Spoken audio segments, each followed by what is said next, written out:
warahmatullahi wabarakatuh. Sobat Azul rahimakumullah. Hari itu puasa Ramadan menjelang hari ke-6. Seperti biasa, Abu Nawas duduk di beranda depan gubuknya sambil menunggu beduk maghrib tiba. Sambil memandang langit biru yang mulai nampak senja, Abu Nawas berpikir bagaimana agar dapur rumahnya tetap mengepul. Sementara itu, ada seorang tuan tanah yang rumahnya tak jauh dari rumah Abu Nawas. Sebagai tuan tanah, tentu saja mempunyai rumah yang besar, lengkap dengan seperangkat gudang makanan, lahan peternakan, dan kamar. Hampir setiap orang yang berada di daerah itu, bahkan Abu Nawas sendiri, bekerja dengan tuan tanah itu. Bekerja keras setiap hari, tetapi dengan hasil yang sedikit. Dan bila meminjam dengan dirinya, maka harus mengembalikan dengan bunga yang sangat tinggi. Tingkat penghisapannya sangatlah tinggi. Dan sebagaimana tuan tanah, dia mempunyai sifat yang pelit, kikir, tamak, dan loba. Tuan tanah ini mendengar kabar bahwa Abu Nawas mempunyai suatu kepandaian yang aneh. Bila dia meminjam sesuatu, maka akan dikembalikan secara lebih. Katanya pinjamannya itu dapat beranak. Seperti meminjam seekor ayam, maka ayam itu akan dikembalikan 2 karena ayam itu beranak. Menarik juga kepandaian Abu Nawas ini, pikir sang tuan tanah. Tuan tanah lalu berpikir agar Abu Nawas segera meminjam darinya. Secara kebetulan, sore itu Abu Nawas ingin meminjam 3 butir telur kepada tuan tanah itu. Tuan tanah tentu saja senang memberikan pinjaman kepada Abu Nawas, karena pinjaman itu akan menjadi banyak karena beranak. Malahan tuan tanah itu menanyakan kepada Abu Nawas apakah ingin meminjam yang lain. Abu Nawas menjawab tak perlu. Dia hanya butuh 3 butir telur. Tuan tanah itu bertanya lagi dengan Abu Nawas, kapan telur itu akan beranak? Abu Nawas menjawab, itu tergantung dengan keadaan. 5 hari kemudian, Abu Nawas kembali ke rumah tuan tanah itu, mengembalikan telur menjadi 5 butir. Melihat 5 butir telur, betapa senangnya tuan tanah itu. Tuan tanah lalu menanyakan kepada Abu Nawas, apakah dia akan meminjam lagi? Abu Nawas lalu meminjam piring tembikar sebanyak 2 buah. Tuan tanah itu memberikan dengan senang hati dan berharap piringnya itu menjadi lebih banyak. 5 hari kemudian, Abu Nawas datang dengan membawa 3 piring tembikar. Walaupun tak sesuai dengan yang diharapkan, tetapi hatinya cukup gembira, karena 2 piring hanya melahirkan 1 anak saja. Tak apa pikir sang tuan tanah, karena bisa saja orang mempunyai anak tunggal, bahkan tak memiliki anak. Abu Nawas dan tuan tanah itu sama-sama senang. Maka dari itu, tuan tanah itu meminjamkan uang senilai 1.000 dinar. Jumlah yang sangat besar. Gaji buat seluruh karyawan dan pekerjanya selama 1 bulan. Tuan tanah itu berangan-angan bahwa uang yang dipinjam Abu Nawas nanti akan diapakan karena akan banyak beranak. Tuan tanah itu menanti dengan tak sabar. Ditunggu selama 5 hari, Abu Nawas tak kunjung datang. Hampir 1 bulan, Abu Nawas juga tak kunjung datang. Saat tuan tanah akan mendatangi rumah Abu Nawas dengan centengnya, Abu Nawas tiba-tiba datang. Mulanya, tuan tanah gembira. Tapi sesudah Abu Nawas menjelaskan persoalannya, bukan main marahnya tuan tanah itu. Sayang sekali tuan, uang yang saya pinjam itu bukannya beranak, malah 3 hari kemudian mati mendadak. Mendengar kata-kata itu, betapa geramnya tuan tanah. Hampir saja Abu Nawas dihajar centeng tuan tanah. Untung saja ada teman-teman Abu Nawas yang baru pulang dari bekerja. Tuan tanah itu mengadukan ke pengadilan. Tuan tanah itu berharap Abu Nawas akan digantung atau bahkan dihukum rajam. Dan pengadilan pun digelar. Abu Nawas membeberkan semua duduk permasalahannya. Demikian juga tuan tanah itu menjelaskan. Pengadilan pun memutuskan cukup rasional. Kalau sesuatu bisa beranak, sudah pasti bisa mati. Dan Abu Nawas telah menjalankan lakonnya dengan baik. Adapun tuan tanah yang tamak itu telah tertipu karena wataknya sendiri yang kikir, tamak, dan pelit.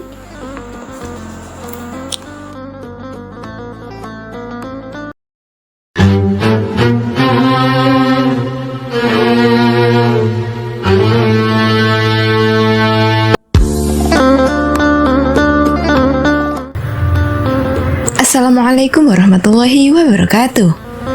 Sobat Azul rahimakumullah. Pada suatu hari, di kerajaan yang dipimpin oleh Raja Harun al-Rasyid, telah terjadi huru-hara. Rakyatnya tak lagi mendapatkan ketenangan seperti biasanya, karena telah terjadi penculikan dan pembunuhan yang sangat misterius. Raja dan para prajuritnya akhirnya mengetahui bahwa huru-hara tersebut bukan datang dari musuh, namun dari dalam istana sendiri yang diotaki oleh para menterinya. Namun Raja sangat kesulitan untuk mencari tahu siapa yang bersekongkol terhadap tindakan penculikan dan pembunuhan tersebut, karena dia melihat bahwa para menterinya semuanya taat kepadanya. Dari itu, dipanggillah Abu Nawas yang dikenal memiliki otak yang cerdas. Akhir-akhir ini aku gelisah, seolah ada seseorang yang hendak mengkudeta kerajaanku. Apa ada yang salah dengan kepemimpinanku? Tanya Raja kepada Abu Nawas. Ampun beribu ampun Baginda. Apa yang bisa hamba lakukan untuk membantu? Tanya Abu Nawas. Begini wahai Abu Nawas, berilah cara kepadaku untuk menguji kesetiaan para menteriku, kata Raja dengan iming-iming hadiah.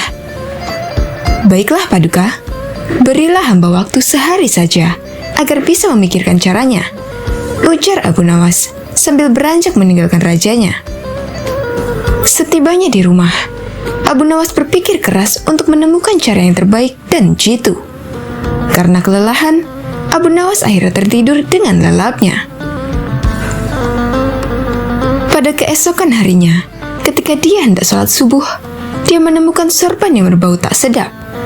Sorban itu memang telah lama tak dicuci oleh istrinya. Dari situlah Abu Nawas menemukan cara jitu untuk menguji kesetiaan para menteri kerajaan. Setelah sholat subuh, Abu Nawas segera bergegas menuju istana kerajaan untuk menghadap Raja Harun al-Rasyid. Abu Nawas meminta Raja untuk bersandiwara seolah telah memiliki sorban yang sakti. Raja Harun setuju dan melakukan apa yang telah diperintahkan oleh Abu Nawas. Setelah itu, maka dikumpulkanlah kelima menterinya untuk menghadap. Di hadapan para menteri itu, Raja mengatakan bahwa ia telah mendapatkan hadiah berupa sorban sakti hasil pemberian dari kerajaan lain. Dan salah satu kesaktian sorban itu adalah bisa menentukan masa depan kerajaan di masa yang akan datang. Wahai para menteriku, bantulah aku untuk menentukan masa depan negeri ini, titah Raja. Bagaimana caranya, wahai Baginda? Tanya salah seorang menteri. Masing-masing dari kalian, coba ciumlah sorban hadiah ini secara bergantian. Apabila berbau wangi, maka kerajaan ini akan abadi. Namun, bila baunya busuk, maka kerajaan ini tak akan lama lagi akan segera runtuh. Jelas Raja. Sesuai dengan perintah Raja, para menteri satu persatu memasuki ruangan untuk mencium sorban sakti tersebut. Setelah semuanya telah mendapat giliran, maka dikumpulkanlah lagi menteri-menterinya. Bagaimana baunya? Tanya Raja. Sorban ini baunya sangat harum. Niscaya kerajaan ini akan abadi, jawab menteri pertama. Menteri kedua dan ketiga menjawab sama dengan menteri pertama. Intinya, mereka berusaha untuk membuat rajanya senang. Giliran menteri keempat dan kelima angkat bicara. Di luar dugaan, menteri keempat dan kelima ini mengatakan bahwa sorban sakti tersebut berbau busuk dan menyengat hidung. Mendengar pernyataan menteri keempat dan kelima itu, Raja akhirnya membuka rahasia bahwa sorban yang dikiranya sakti tersebut adalah milik Abu Nawas yang sudah usang dan tak dicuci lama sekali. Bergetarlah badan dari menteri pertama, kedua, dan ketiga. Kini, aku tahu siapa di antara kalian yang telah berkhianat kepadaku. Kalian telah terbukti berbohong, dan kalian pantas untuk masuk penjara, ujar Raja Harun. Menteri pertama, kedua, dan ketiga segera ditangkap dan dimasukkan ke dalam penjara. Kepada kepada menteri keempat dan kelima, Raja Harun memberikan hadiah kepada mereka karena kesetiaan yang telah diberikan. Tak lupa juga, Abu Nawas mendapatkan bagian hadiah yang telah dijanjikan oleh Raja Harun kemarin.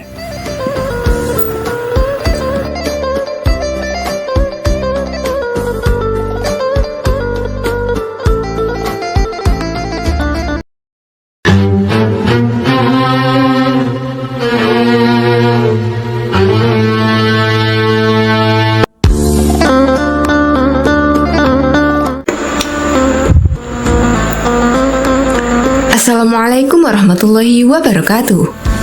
Sobat Asul rahimakumullah. Suatu hari, Baginda Raja Harun al-Rasyid memerintahkan dua pengawalnya untuk menjemput Abu Nawas di rumahnya agar segera datang ke istana. Sesampainya Abu Nawas di istana, Baginda Raja Harun al-Rasyid kemudian berkata, "Hai Abu Nawas, sekarang juga kamu harus dapat mempersembahkan kepadaku seekor harimau berjenggot. Jika gagal, aku akan membunuhmu." Kata-kata itu merupakan perintah Sultan yang diucapkan dengan penuh tegas dan kegeraman. Dari bentuk mulutnya ketika mengucapkan kalimat itu, jelas betapa Sultan menaruh dendam kesumat kepada Abu Nawas yang telah berkali-kali mempermainkan dirinya dengan cara-cara yang sangat kurang ajar. Perintah itu merupakan cara Baginda untuk dapat membunuh Abu Nawas. "Ya, Tuanku Syah Alam," jawab Abu Nawas, "semua perintah Paduka akan hamba laksanakan. Namun, untuk yang satu ini hamba mohon waktu 8 hari. "Baik," kata Baginda. Al-Kisah. Pulanglah Abu Nawas ke rumah. Agaknya ia sudah menangkap gelagat bahwa raja sangat marah kepadanya. Dicarinya akal supaya dapat mencelakakan diriku agar terbalas dendamnya, pikir Abu Nawas. Jadi, aku juga harus berhati-hati. Sesampainya di rumah, dipanggilnya 4 orang tukang kayu dan disuruhnya membuat kandang harimau. Hanya dalam waktu 3 hari, kandang itu pun siap. Kepada istrinya, ia berpesan agar menjamu orang yang berjenggot yang datang ke rumahnya. Apabila Adinda dengar Kakanda mengetuk pintu kelak, suruh dia masuk ke dalam kandang itu, kata Abu Nawas sambil menunjuk kandang tersebut. Ia kemudian bergegas pergi ke musola dengan membawa sajadah. "Baik," kata istrinya. "Hai Abu Nawas, tumben kamu sholat di sini?" bertanya imam dan penghulu musola itu.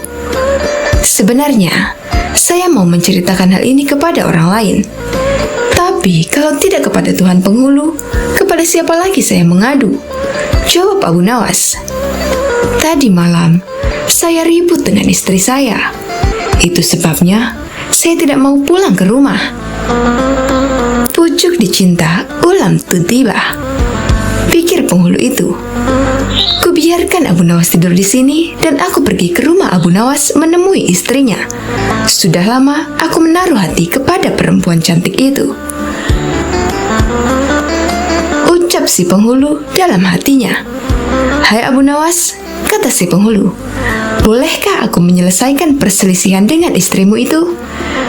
"Silahkan," jawab Abu Nawas. "Hamba sangat berterima kasih atas kebaikan hati Tuan." Maka pergilah penghulu itu ke rumah Abu Nawas dengan hati berbunga-bunga, dan dengan wajah berseri-seri diketuknya pintu rumah Abu Nawas. Begitu pintu dibuka, ia langsung mengambil istri Abu Nawas dan diajak duduk bersanding. "Hai Adinda, apa gunanya punya suami jahat dan melarat? Lagi pula, Abu Nawas hidupnya tak karuan. Lebih baik kamu jadi istriku. Kamu dapat hidup senang dan tidak kekurangan suatu apapun," ucap si penghulu. "Baiklah, kalau keinginan Tuan demikian," jawab istri Abu Nawas. Tak berapa lama kemudian, terdengar pintu diketuk oleh seseorang.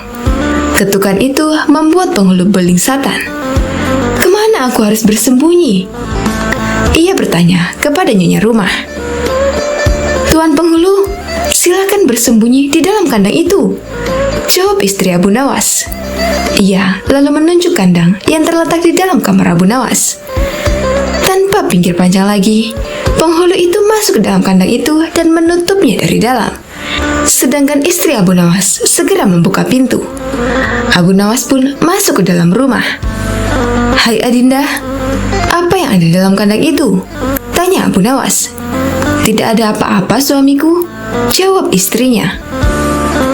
"Apa putih-putih itu?" tanya Abu Nawas. Lalu dilihatnya penghulu itu gemetar karena malu dan ketakutan. Setelah 8 hari, Abu Nawas memanggil 8 kuli untuk memikul kandang itu ke istana. Di Baghdad, orang gempar ingin melihat harimau berjenggot. Seumur hidup, jangankan melihat, mendengar harimau berjenggot pun belum pernah. Kini Abu Nawas malah dapat seekor. Mereka terheran-heran akan kehebatan Abu Nawas. Tetapi, begitu dilihat penghulu di dalam kandang, mereka tidak bisa bilang apa-apa selain mengiring kandang itu sampai ke istana, hingga menjadi arak-arakan yang panjang. Si penghulu malu bukan main. Tak lama kemudian, sampailah iringan-iringan itu ke dalam istana. "Hai Abu Nawas, apa kabar?" kata Baginda Sultan. "Apa kamu sudah berhasil mendapatkan harimau berjenggot?" "Dengan berkat dan doa tuanku, alhamdulillah hamba berhasil," jawab Abu Nawas. Maka dibawalah kandang itu ke hadapan Baginda. Ketika Baginda hendak melihat harimau tersebut, si penghulu memalingkan mukanya ke arah lain dengan muka merah padam karena malu. Akan tetapi, kemanapun ia meloleh, ke situ pula Baginda memelototkan matanya. Tiba-tiba Baginda menggeleng-gelengkan kepala dengan takjub, sebab menurut penglihatan beliau, yang ada di dalam kandang itu adalah penghulu musola. Abu Nawas buru-buru menimpali, "Ya tuanku, itulah harimau berjenggot." Tapi Baginda tidak cepat tanggap. Beliau termenung sesaat, kenapa penghulu dikatakan harimau berjenggot? Tiba-tiba Baginda bergoyang ke kiri dan ke kanan, seperti orang berdoa. Oh penghulu, perlukah hamba memberitahukan kenapa hamba dapat menangkap harimau berjenggot ini di rumah hamba sendiri? Kata Abu Nawas. Iya, ujar Baginda sambil menoleh ke kandang itu dengan mata berapi-api. Kemudian, Abu Nawas menjelaskan apa yang sebenarnya terjadi. Ya, aku maklum sudah, kata Baginda. Bukan main murka Baginda kepada penghulu itu, sebab ia yang sangat semestinya menegakkan hukum, ia pula yang melanggarnya. Ia telah berkhianat. Baginda segera memerintahkan punggawa mengeluarkan penghulu dari kandang dan diarak keliling pasar setelah sebelumnya dicukur segi 4, agar diketahui oleh seluruh rakyat betapa aibnya orang yang berkhianat.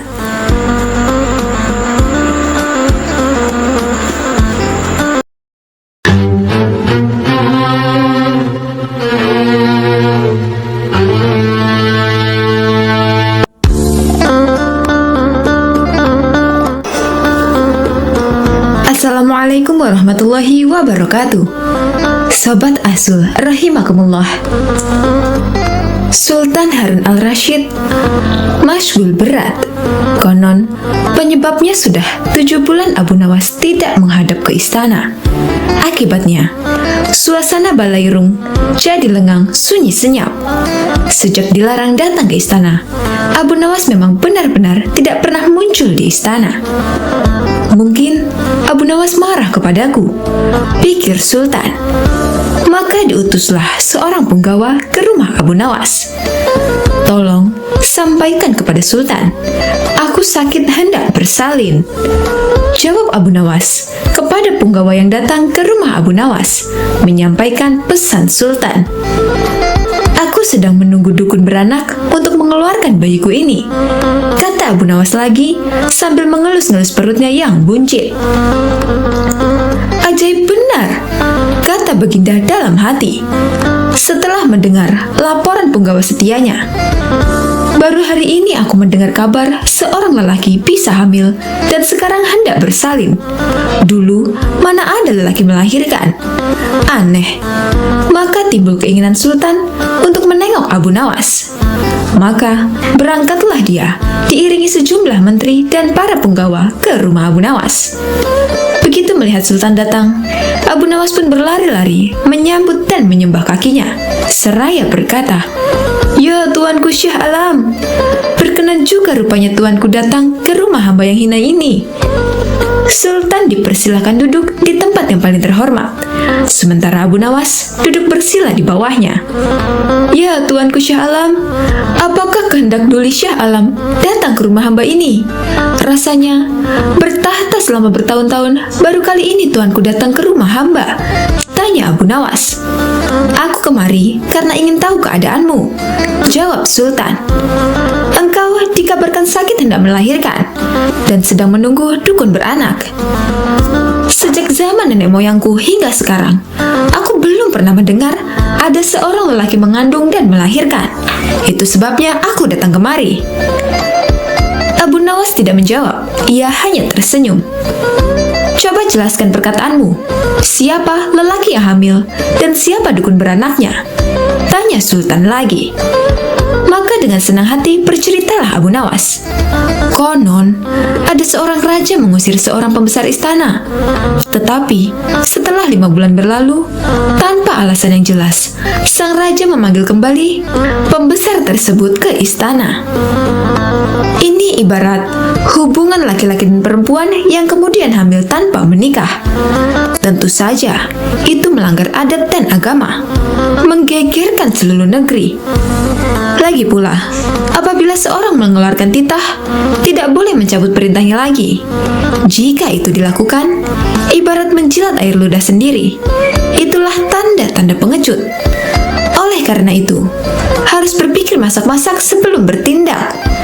Itulah tamsil seorang lelaki yang hendak bersalin. Adapun dukun beranak yang ditunggu adalah Baginda kemari, kata Abu Nawas. Dengan kedatangan Baginda kemari, berarti hamba sudah melahirkan. Yang dimaksud dengan bersalin adalah hilangnya rasa sakit atau takut hamba kepada Baginda. Bukan begitu, kata Sultan. Ketika aku melarang kamu datang lagi ke istana, itu tidak sungguh-sungguh, melainkan hanya bergurau saja. Besok, datanglah engkau ke istana. Aku ingin bicara kepadamu. Memang di sana banyak menteri, tetapi tidak seperti kamu. Lagi pula selama engkau tidak hadir di istana, selama itu pula hilanglah cahaya balairungku. Segala titah Baginda, patik junjung tinggi tuanku, sembah Abu Nawas dengan ta'zim. Tetapi Sultan cuma menggeleng-geleng kepala, dan tidak berapa lama kemudian Sultan pun kembali ke istana dengan perasaan heran bercampur geli.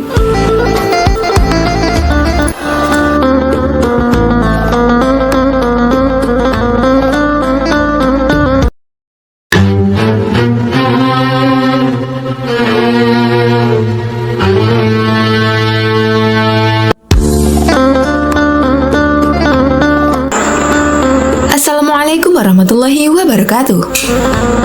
Sobat Ahzul rahimakumullah. Pada suatu hari yang cerah, Raja Harun al-Rasyid mengalami kejenuhan dan berencana hendak pergi ke hutan yang terkenal akan keindahannya. Raja pun mengajak Abu Nawas sebagai pemandu dalam perjalanan tersebut. "Siap paduka raja?" kata Abu Nawas.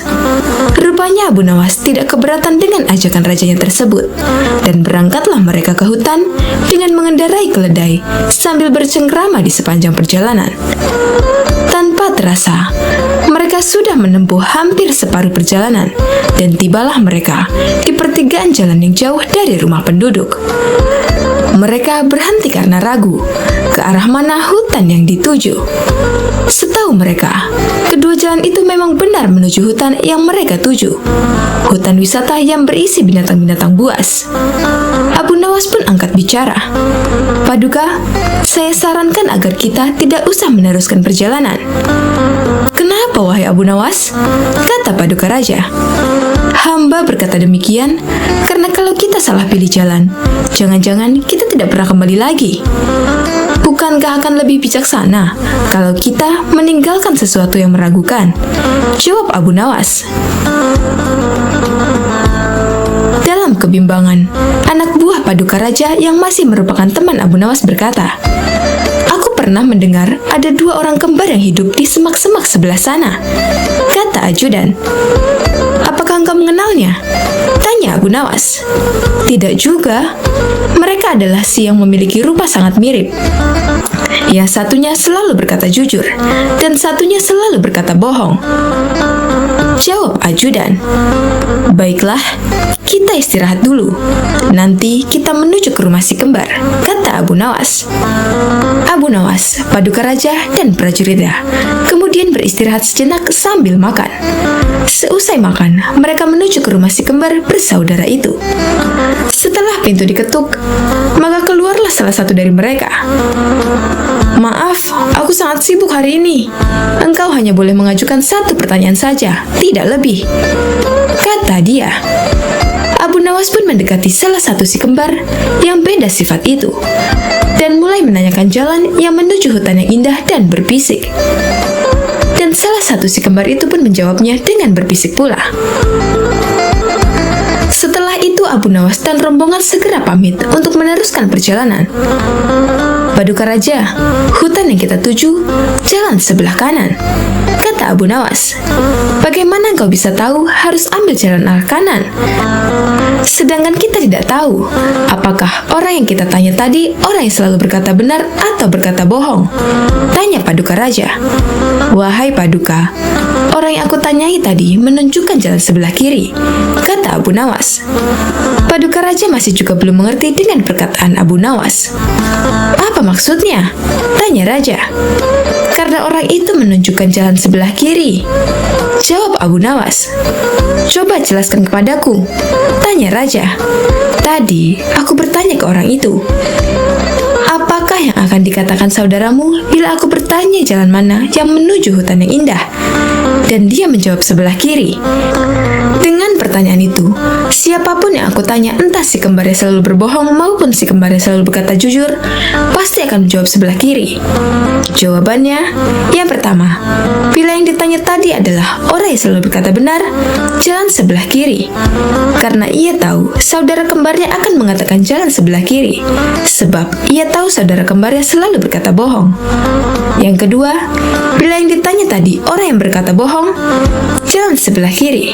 Karena ia tahu bahwa saudara kembarnya akan mengatakan jalan sebelah kiri, sebab saudaranya selalu berkata benar.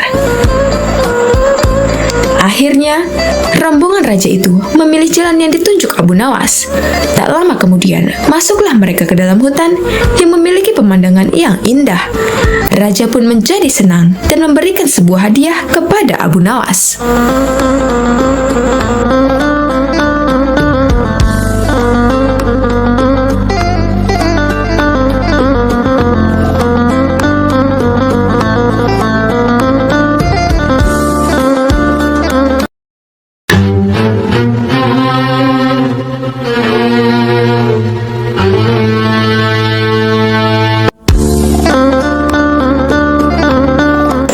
Assalamualaikum warahmatullahi wabarakatuh.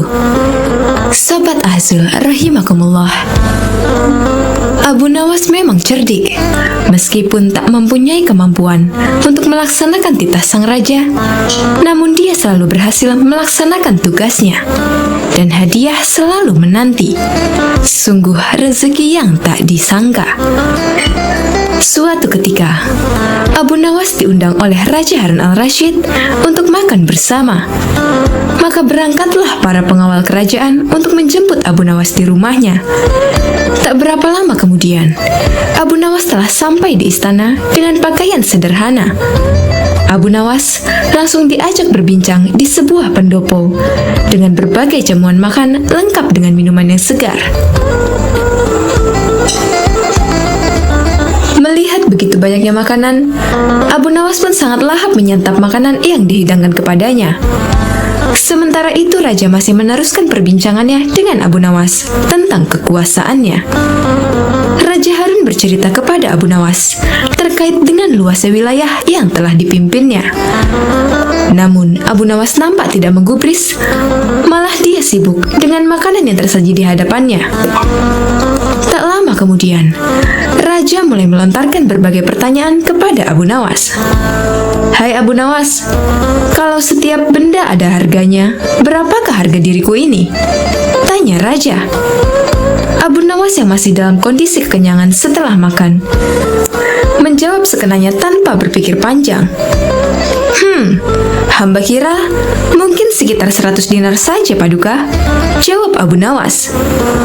"Terlalu sekali engkau, Abu Nawas.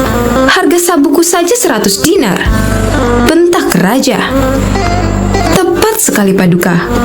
Memang yang saya nilai dari diri Paduka hanya sebatas sabuk itu saja," ujar Abu Nawas. Karena merasa tak ingin dipermalukan oleh Abu Nawas karena kecerdikannya, kali ini Raja tidak mau lagi mengambil resiko dengan beradu pendapat padanya. Oleh karena itu, Abu Nawas diajak menuju ke tengah-tengah prajuritnya yang merupakan ahli bela diri dan ketangkasan. "Ayo Abu Nawas, di hadapan para prajuritku, tunjukkanlah kemampuan memanahmu. Panahlah sekali saja. Kalau panahmu dapat mengenai sasaran, hadiah akan menantimu. Tapi kalau gagal, engkau akan aku penjara," kata Raja. Abu Nawas pun bergegas mengambil busur dan anak panah. Dengan memantapkan hati, Abu Nawas membidik sasaran dan mulai memanah. Namun panahnya meleset dari sasaran. "Dari pengamatan saya, ini adalah gaya memanah para makalar tanah," ujar Abu Nawas untuk menutupi kelemahannya. Sesaat kemudian, Abu Nawas mencabut sebuah anak panah lagi dan membidik sasaran. Lagi-lagi, anak panah yang dibidikkan itu melesat terlalu jauh dari sasaran. "Kalau yang ini, Paduka, ini gaya juragan buah kalau sedang memanah," sahut Abu Nawas untuk menutupi kelemahannya yang kedua. Untuk yang ketiga kalinya, Abu Nawas kembali mencabut anak panah dan mulai membidiknya. Namun kali ini, kebetulan anak panah yang dibidiknya mengenai sasaran. "Nah, yang ini Paduka, ini baru gaya Abu Nawas kalau sedang memanah. Saya pun menunggu hadiah yang Paduka janjikan," kata Abu Nawas dengan gembira. Dengan tak bisa menyembunyikan tawanya, Paduka Raja lantas memberikan hadiah kepada Abu Nawas. Dengan kecerdikannya bermain kata-kata yang masuk logika, akhirnya Abu Nawas mendapatkan hadiah. Dia pun langsung memohon diri karena tak sabar untuk memberikan hadiah itu kepada istrinya. Wallahu a'lam bishawab.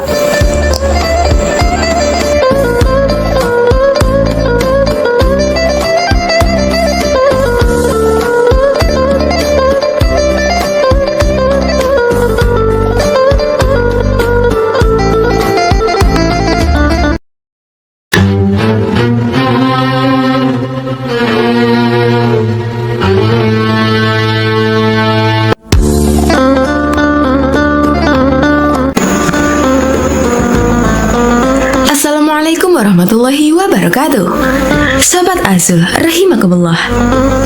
Abu Nawas mendengar baginda raja yang memiliki seorang menteri kepercayaan dan senantiasa mendampinginya. Menteri itu bernama Abu Jahal. Namun kepercayaan yang diberikan baginda raja sering dimanfaatkan oleh Abu Jahal untuk memperkaya dirinya. Terkadang dia meminta upeti kepada rakyat dengan mengatasnamakan baginda raja. Hal ini tentu saja membuat Abu Nawas sangat geram, tetapi tidak berani mengadukannya kepada baginda raja. Sebab dengan kedudukan yang dimiliki, Abu Jahal bisa saja memutarbalikkan fakta dan menuduh Abu Nawaslah pelakunya. Seiring berjalannya waktu, penasihat istana meninggal dunia. Baginda raja sangat kehilangan dan belum bisa menemukan penggantinya. Jadi untuk sementara waktu, jabatan penasihat istana masih kosong. Belum ada yang mendudukinya. Kesempatan ini segera dimanfaatkan Abu Jahal. Ia ingin sekali menduduki jabatan tersebut. Dengan begitu, ia bisa lebih leluasa memengaruhi Baginda Raja. Segala cara Abu Jahal lakukan. Di depan Baginda Raja, Abu Jahal terus mencari muka agar terpilih menjadi penasihat istana. Tapi sayangnya, ambisi Abu Jahal ini harus kandas di tengah jalan, karena tidak berapa lama, Baginda Raja justru memilih Abu Nawas untuk jadi penasihat istana. Keputusan Baginda Raja ini tentu saja membuat Abu Jahal kecewa, sehingga ia menaruh dendam kepada Abu Nawas. Suatu hari, ketika Abu Jahal melihat Abu Nawas sedang duduk bersama Baginda Raja, timbul pemikiran di kepalanya. Seharusnya aku yang ada di tempat tersebut. Abu Nawas tidak pantas duduk di situ. Abu Nawas itu apa dia? Tidak mampu mengurus masalah kerajaan. Pantasnya dia jadi pelawak istana. Gerutu Abu Jahal dalam hatinya. Merasa kecewa dengan keputusan Baginda Raja, Abu Jahal lalu menyampaikan keberatannya. Pada suatu hari, saat Baginda Raja sedang duduk sendirian di singgasananya, Abu Jahal menghadap dan berkata, "Ampun Paduka yang mulia, hamba izin menghadap Baginda Raja." Baginda Raja terkejut melihat Abu Jahal yang tiba-tiba menghadapnya. "Ada apa Abu Jahal? Apa yang ingin kau sampaikan?" tanya Baginda Raja. "Ampun Paduka yang mulia, hamba rasa Abu Nawas tidak pantas menjabat sebagai penasihat istana. Karena menurut hamba, dia tidak tahu apa-apa soal negara. Abu Nawas itu apa keahliannya? Cuma melucu saja," tutur Abu Jahal. "Tapi, bukankah Abu Nawas terkenal cerdas? Dia juga seorang yang jujur," ujar Baginda Raja. "Apakah Paduka sudah meragukan kejujuran saya?" tanya Abu Jahal. "Bukan seperti itu. Kamu kan sudah menduduki jabatan Menteri Istana. Jadi wajar kalau Abu Nawas yang mengisi jabatan penasihat istana," jawab Baginda Raja. "Tapi hamba lebih berpengalaman Paduka yang mulia, apalagi mengenai kenegaraan. Hamba juga ahli berperang, tubuh hamba kekar dan perkasa. Lalu hamba sudah lama berbakti kepada Baginda Raja. Hamba rasa hambalah yang lebih pantas menjadi penasihat istana," ucap Abu Jahal. Melihat ambisi Abu Jahal yang begitu besar ingin menjadi penasihat istana, Baginda Raja akhirnya membuat keputusan. Ia ingin mengadakan sayembara antara Abu Nawas dan Abu Jahal. Maka dipanggillah Abu Nawas untuk datang ke istana. Singkat cerita, Abu Nawas pun menghadap Baginda Raja. "Ampun Paduka yang mulia, ada gerangan apa memanggil hamba?" tanya Abu Nawas. "Hai Abu Nawas, Abu Jahal sangat menginginkan jabatan penasihat istana. Dia minta supaya jabatanmu diganti olehnya. Tapi aku juga tidak mungkin memecatmu begitu saja. Biar adil, maka aku putuskan akan mengadakan sayembara untuk kalian berdua. Siapa yang menjadi pemenangnya, maka dialah yang berhak jadi penasihat istana," jelas Baginda Raja. Sejenak Abu Nawas terdiam dan berpikir, Abu Jahal pasti punya rencana busuk. Jangan sampai dia jadi penasihat istana. Bisa-bisa rakyat makin miskin, tertindas oleh kelakuannya, pikir Abu Nawas. "Ampun Paduka yang mulia, kalau boleh tahu, sayembara apa yang hendak diberikan?" tanya Abu Nawas. "Aku ingin masing-masing dari kalian membawakan satu gentong air laut, tapi yang rasanya tawar," perintah Baginda Raja. Abu Nawas dan Abu Jahal langsung terkejut mendengar permintaan Baginda Raja yang aneh itu. "Sekarang pulanglah kalian berdua dan besok kembali ke sini dengan membawa air laut yang rasanya tawar," kata Baginda Raja. Sesampainya di rumah, Abu Nawas terus memikirkan dan mencari tahu keberadaan laut yang airnya tawar. Mana ada air laut yang rasanya tawar? Orang secerdik apapun tidak akan bisa melakukannya, pikir Abu Nawas. Sementara itu Abu Jahal mulai berbuat curang. Ia memasukkan air sumur ke gentong untuk dibawanya ke istana. Baginda Raja pasti percaya, meskipun aku berkata bohong, karena aku tahu aku adalah menterinya yang paling dipercaya, kata Abu Jahal dalam hatinya. Keesokan harinya, Abu Nawas dan Abu Jahal datang ke istana dengan membawa gentong masing-masing. "Bagaimana? Apa kalian sudah mendapatkan airnya?" tanya Baginda Raja. "Sudah, Paduka yang mulia," jawab Abu Jahal dan Abu Nawas serempak. Kemudian Abu Jahal maju lebih dulu, menyerahkan gentongnya. "Ini Paduka, air laut permintaan Paduka," ucap Abu Jahal. Baginda Raja lalu mencicipi air yang dibawa Abu Jahal. "Bagus, Abu Jahal, air ini rasanya tawar. Tapi benarkah ini berasal dari laut?" tanya Baginda Raja. "Benar sekali, Paduka. Hamba sengaja mengambilnya dari laut yang tidak diketahui oleh banyak orang," jawab Abu Jahal penuh percaya diri. Sekarang tibalah giliran Abu Nawas menyerahkan gentong miliknya. Ketika Baginda Raja mencicipi air yang ada di gentong Abu Nawas, ia pun langsung berkata, "Hai Abu Nawas, kenapa rasanya masih asin dan getir? Yang aku minta air laut yang rasanya tawar," ucap Baginda Raja. "Ampun Paduka yang mulia, tapi memang begitulah rasa air laut," balas Abu Nawas. "Baiklah, karena lomba ini dimenangkan Abu Jahal, tentu dia yang akan menjadi penasihat istana," tutur Baginda Raja. Mendengar itu, Abu Jahal sangat kegirangan, sudah tidak sabar ingin menduduki jabatan tersebut. Ternyata sangat mudah mengelabui Baginda Raja, pikir Abu Jahal. Tapi tiba-tiba Baginda Raja kembali berkata, "Hai Abu Jahal, di mana kamu menemukan laut yang airnya tawar? Antarkan aku ke sana sekarang. Aku ingin mandi di sana," titah Baginda Raja. Seketika wajah Abu Jahal menjadi pucat, tubuhnya lemas dan gemetaran. "Anu Paduka yang mulia, hamba kenapa? Kalau kamu tidak bisa membuktikannya, berarti kamu telah membohongiku," ucap Baginda Raja. "Ampun Paduka yang mulia, air yang hamba bawa memang bukan air laut, tapi air dari sumur," kata Abu Jahal ketakutan. "Kamu lancang Abu Jahal, kamu kira aku anak kecil yang mudah dikelabui? Karena kamu telah berani berbohong, maka sebagai hukumannya, kamu bukan hanya gagal jadi penasihat istana, tapi juga akan dipecat dari menteri.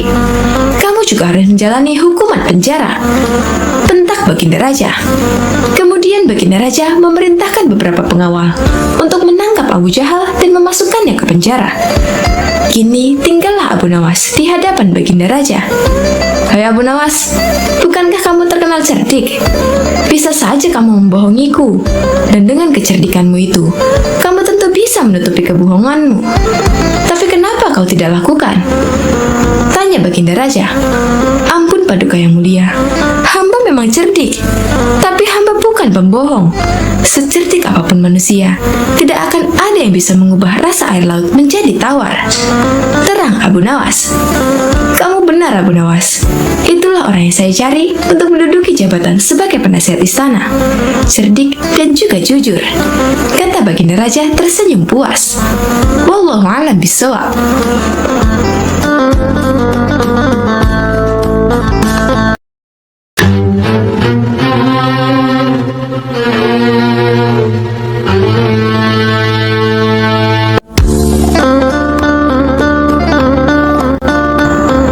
Assalamualaikum warahmatullahi wabarakatuh. Sobat Azul rahimakumullah. Abu Nawas adalah seorang ulama besar yang terkenal dengan kecerdasannya dan dipercaya sebagai wali Allah. Di suatu hari, Baginda Raja Harun al-Rashid merasakan sakit di seluruh anggota badannya. Bahkan, untuk berjalan saja terasa berat. Akhirnya Baginda Raja memanggil tabib istana untuk mengobatinya. Tapi ternyata hasilnya nihil. Lantaran tabib istana hingga tabib sekota Baghdad tak bisa mengobatinya.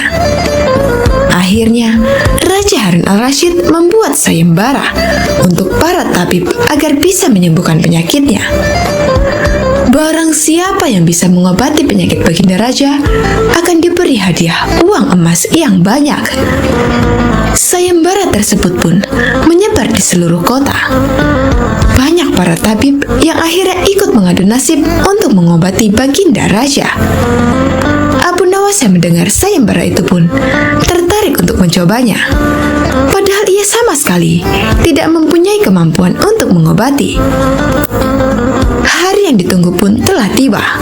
Abu Nawas menghadap raja untuk mencoba mengobatinya.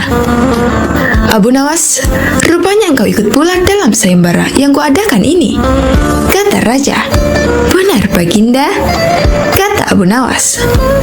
"Apa kamu bisa mengobati penyakitku ini?" tanya Raja Harun al-Rasyid. "Hamba akan mencobanya, Baginda. Hamba akan mencoba menerapkan cara-cara yang belum pernah dilakukan oleh tabib lainnya," jawab Abu Nawas meyakinkan. Abu Nawas kemudian meminta Raja Harun al-Rasyid untuk menerangkan penyakit apa yang dideritanya agar bisa memberikan tindak lanjut. Baginda Raja Harun al-Rasyid pun menerangkan jika tubuhnya terasa nyeri, tangan dan kakinya terasa pegal-pegal. Setelah memeriksa, Abu Nawas tak langsung mengobatinya. Ia meminta waktu 2 hari kepada Raja Harun al-Rasyid untuk meramu resep obat terbaik untuknya. Di bawah pohonnya rindang, Abu Nawas terus berpikir resep untuk sang baginda. Maklum saja, Abu Nawas bukanlah tabib, sehingga ia pun bingung harus memberikan resep apa untuk baginda raja. Sambil duduk dan berpikir, dari kejauhan ia melihat seorang kakek tua yang masih sibuk sendirian memetik buah-buahan di kebun kurma. Abu Nawas yang heran langsung mendekati kakek tersebut. Setelah bercakap-cakap dengan kakek tersebut, Abu Nawas mendapat jawaban. Kakek tersebut menjadikan aktivitas memetik buah sebagai kesibukan. Jika tak ada kesibukan tersebut, malah merasa badannya pegal-pegal. Dari pertemuan tersebut, akhirnya Abu Nawas menemukan penyebab sakitnya baginda raja. Esok harinya, Abu Nawas pun menghadap baginda Raja Harun al-Rasyid. "Hai Abu Nawas, belum 2 hari kau sudah menghadapku. Mana obat untukku?" tanya Raja Harun al-Rasyid. "Maafkan hamba, Baginda. Kali ini, hamba datang belum membawa obat yang dapat Baginda minum. Sebab, obat yang bisa menyembuhkan Baginda hanya telur unta. Baginda harus cari telur unta itu sendiri, karena jika tak dicari sendiri, maka khasiatnya akan hilang," terang Abu Nawas. "Kalau itu yang kau sarankan, baiklah, aku akan segera mencarinya," jawab baginda raja. Dengan sekuat tenaga, Raja Harun al-Rasyid mencoba mencari telur unta di pasar. Para pedagang pun terheran, bukankah unta itu beranak bukan bertelur? Tapi mereka tak berani mengatakan hal itu sebab yang mencari adalah baginda raja. Setelah berkeliling kota dan tak menemukan satupun penjual telur unta, Harun al-Rasyid bertemu nenek tua yang menjelaskan jika unta tak bertelur tapi beranak. Baginda raja lantas tersadar jika ia baru dibohongi oleh Abu Nawas. Sampai di istana, Raja Harun al-Rasyid merasa kelelahan setelah perjuangannya mencari telur unta dengan berjalan kaki. Baginda raja pun akhirnya tertidur pulas karena kelelahan.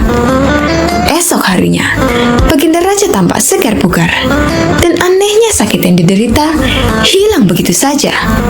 Ia lalu menyuruh para pengawal untuk meminta Abu Nawas segera menghadapnya.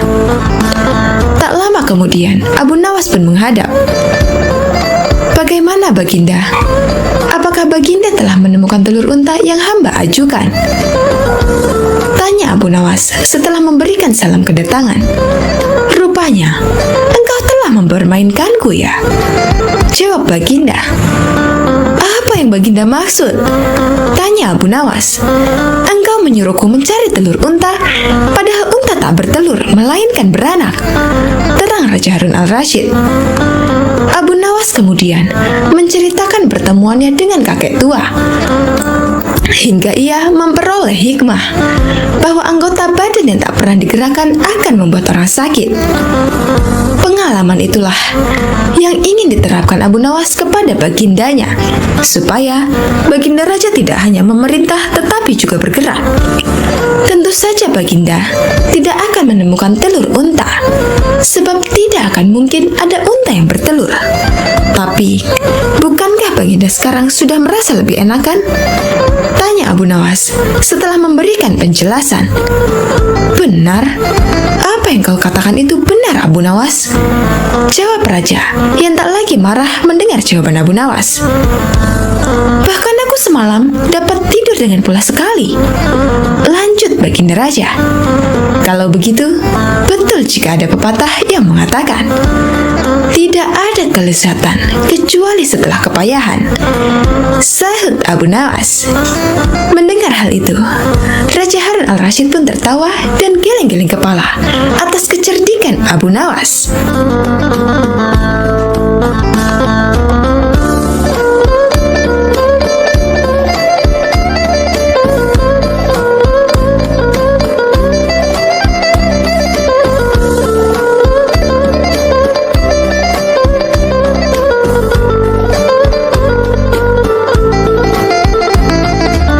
Sobat Azul rahimakumullah, ada berbagai macam cerita lucu dari Abu Nawas yang sering diceritakan ulang. Salah satunya adalah tentang berpuasa. Seperti dalam kisah kocak lainnya tentang sang pujangga, ada saja akal cerdik yang ia lakukan. Kali ini, dirinya yang tengah berpuasa hendak dikerjai oleh dua sahabatnya yang tidak berpuasa. Kira-kira, akal seperti apakah yang ia lakukan untuk menghadapi kedua sahabatnya itu? Daripada penasaran, langsung saja kita simak cerita lucu Abu Nawas tentang berpuasa. Al-Kisah. Pada suatu siang di bulan Ramadan, rumah Abu Nawas dikunjungi oleh kedua sahabatnya. Layaknya umat Islam lain, ia juga berpuasa. Namun tidak begitu dengan kedua temannya. Kedua sahabatnya itu datang ke rumah sang pujangga dengan tujuan untuk bersekongkol mengerjainya. Assalamualaikum, ucap kedua sahabat nyaris bersamaan. Abu Nawas, mengapa kamu di rumah saja? Ayo kita ngabuburit. Tanpa berpikir apa-apa, Abu Nawas mengiyakan ajakan mereka untuk mengisi waktu sembari menunggu berbuka puasa. Namun, siapa sangka kedua temannya itu justru mengajaknya pergi ke sebuah tempat makan. Karena kebaikan hatinya, sang pujangga Arab itu tidak protes sama sekali. Ia ikut saja masuk ke dalam tempat makan tersebut. Meskipun begitu, karena tengah berpuasa, ia bertekad tidak akan ikut makan. Untungnya, kedua temannya itu membeli makan untuk dibawa pulang, bukan makan di tempat. Rupanya, kedua temanku ini sangat menghormatiku yang sedang berpuasa. Meskipun tidak berpuasa, tapi mereka tidak makan langsung di tempat makan itu, melainkan membawa makanannya pulang, pikir Abu Nawas. Setelah selesai membeli makanan, mereka bertiga menuju ke rumah salah seorang sahabat. Kebetulan saja, ketika sampai di sana, azan maghrib baru saja berkumandang. Wah, sudah waktunya berbuka puasa, ucap Abu Nawas. Batalkan saja dahulu puasamu dengan minum, ucap salah satu temannya. Sang pujangga pun segera minum, kemudian menunggu ditawari makan bersama. Jangan lupa sholat dulu, ucap temannya yang lain. Nanti kamu ketinggalan jatah waktu sholat maghrib.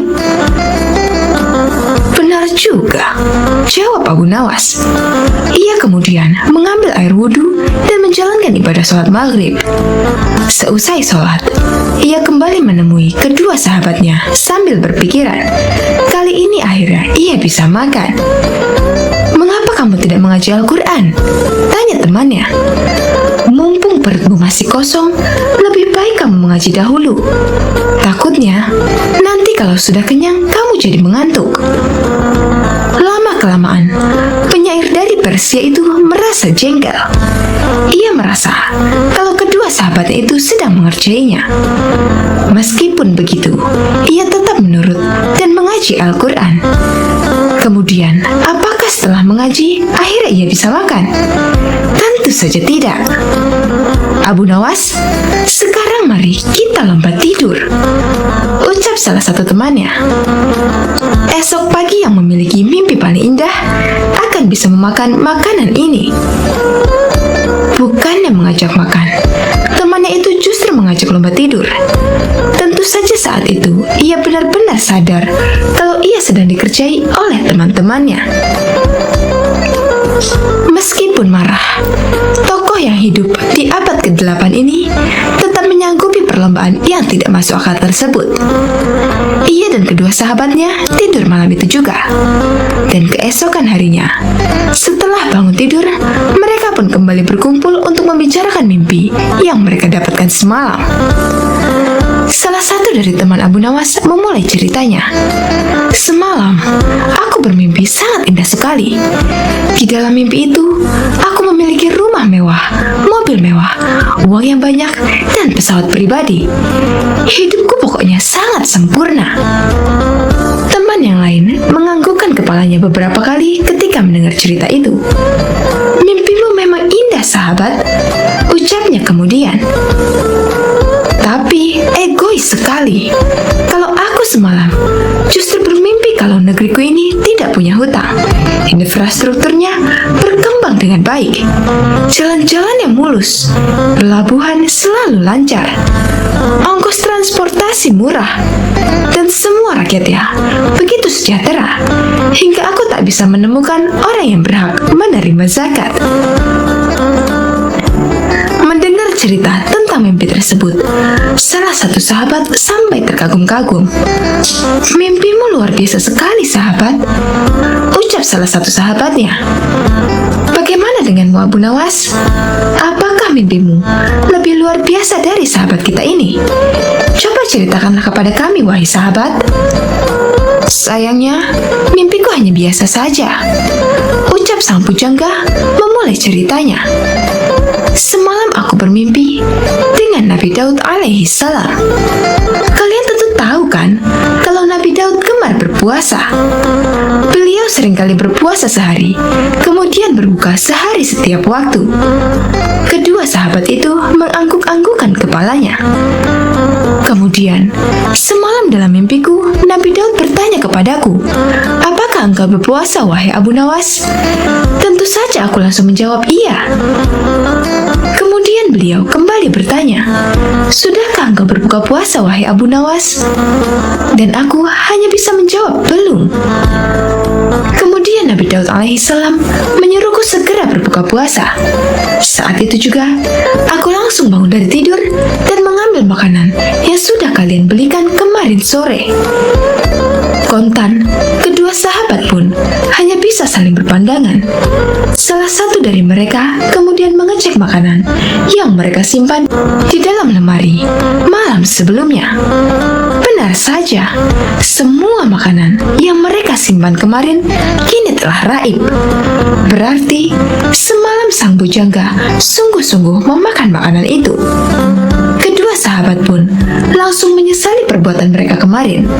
Siapa sangka, rupanya mereka tetap kalah cerdik dari akal temannya.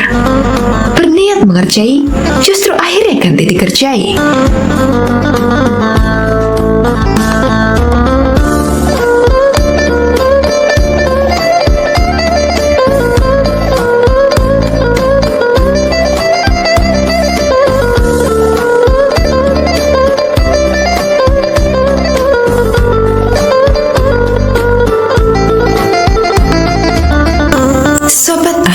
Rahimakumullah. Dikisahkan, kala itu sejumlah penduduk Baghdad berkumpul di depan istana Khalifah Harun al-Rashid. Sebagian berteriak dan meminta agar Abu Nawas segera ditangkap. Dikisahkan dalam buku Kisah Lucu Kecerdasan Abu Nawas, susunan Sukma Hadiwiyanto, kala itu sejumlah penduduk Baghdad berkumpul di depan istana Khalifah Harun al-Rashid. Sebagian berteriak dan meminta agar Abu Nawas ditangkap. Para penduduk protes karena baliho raksasa milik Abu Nawas yang dipasang di depan rumahnya yang berbunyi, "Dijual cepat, siapa cepat dapat bonus anak unta. Penduduk lainnya merasa panik dan kasak-kusuk di depan istana. Mereka takut sekaligus bingung. Jika matahari Baghdad dijual, maka bagaimana mereka bisa hidup? Abu Nawas, kamu serius mau menjual matahari? Tanya Khalifah Harun al-Rashid sambil mengamati massa yang membludak di depan istananya. Benar Baginda, supaya kita bisa ikut cara mereka menggunakan otak, jawab Abu Nawas. Maksudnya, Khalifah kembali bertanya. Begini Baginda, apakah Baginda senang infrastruktur di Baghdad terbangun hebat di zaman Baginda? Baginda bangga bisa menjadi teladan untuk rakyat bahwa selama menjabat jadi khalifah, Baginda tidak korupsi. Baginda senang tidak mempertontonkan keserakahan dengan menguasai ratusan ribu hektar padang pasir. Padahal Baginda bisa melakukannya dengan kekuasaan yang sekarang Baginda genggam. Beber Abu Nawas. Khalifah Harun al-Rashid yang bingung lantas meminta Abu Nawas untuk menjelaskan maksud dari ucapannya. Abu Nawas, coba ke inti masalah. Jika Baginda turun dan tanya massa yang sekarang berdemonstrasi itu, ketahuilah bahwa mereka akan menjawab, buat apa bangun infrastruktur? Infrastruktur tidak bisa dimakan. Jadi, jalan-jalan mulus yang Baginda bangun selama ini, puluhan bendungan yang Baginda banggakan, lapangan terbang, rel kereta api di Koramabad, pasar-pasar di Kirkuk, itu semua percuma, tidak bisa dimakan, kata Abu Nawas menjelaskan. Khalifah Harun al-Rashid pun terdiam. Baginda bangga tidak korupsi. Anak Baginda jual pisang goreng. Itu malah membuat mereka marah dan cemburu. Buat mereka, Baginda mestinya korupsi agar mereka tak repot-repot lagi bikin isu tak masuk akal. Misalnya, Baginda keturunan Mongolia. Baginda memusuhi ulama. Baginda membiarkan partai Bans yang sudah dilarang tumbuh lagi. Wah, pokoknya banyak Baginda. Lalu, apa hubungannya dengan menjual matahari? Tanya Khalifah Harun al-Rashid. Abu Nawas kemudian menjelaskan apa yang dianggap Khalifah Harun sebagai prestasi nasional justru dianggap pemborosan dan membebani negara karena mereka terbiasa melihat prestasi yang ada di ruang gelap. Di ruang gelap, gadis cantik tak terlihat. Sebatang emas bisa dianggap besi. Tapi, kalaupun mata mereka tak melihat di ruang gelap, bukankah telinga mereka dapat mendengar? Hati mereka terbuka. Bagaimana mungkin mereka menuduhku memusuhi ulama, padahal wakilku sekarang adalah ulama besar? Jikapun mereka tak suka aku, bukankah kepada mereka sekarang aku sodorkan ulama yang dulu mereka klaim mereka bela? Mengapa sekarang mereka tinggalkan? Abu Nawas kemudian berkata, Baginda, itulah enaknya melihat dunia di ruang gelap sambil terbalik. Kita bisa menikmati apa yang mereka nikmati selama ini. Baginda tidak capek berpikir rasional. Khalifah Harun al-Rashid kembali terdiam. Abu Nawas lanjut menjelaskan, percayalah Baginda, hanya dengan melihat segala sesuatu di kegelapan, Baginda akan paham mengapa selama ini mereka melihat infrastruktur megah, pemerataan pembangunan di daerah tertinggal, semuanya sama sekali tidak berguna, karena tak bisa dimakan. Mohon jangan katakan, infrastruktur memang tak bisa dimakan. Tapi dengan infrastruktur, kita semakin mudah mencari makan. Itu cara berpikir rasional dan normal, Paduka. Massa di depan istana semakin membludak. Khalifah Harun al-Rashid masih terdiam. Ia lantas memberi isyarat membenarkan ucapan Abu Nawas. Jadi, boleh saya menjual matahari? Kisah ini menunjukkan bahwa Abu Nawas sebagai pribadi pribadi yang cerdas dan peduli. Mimpi tak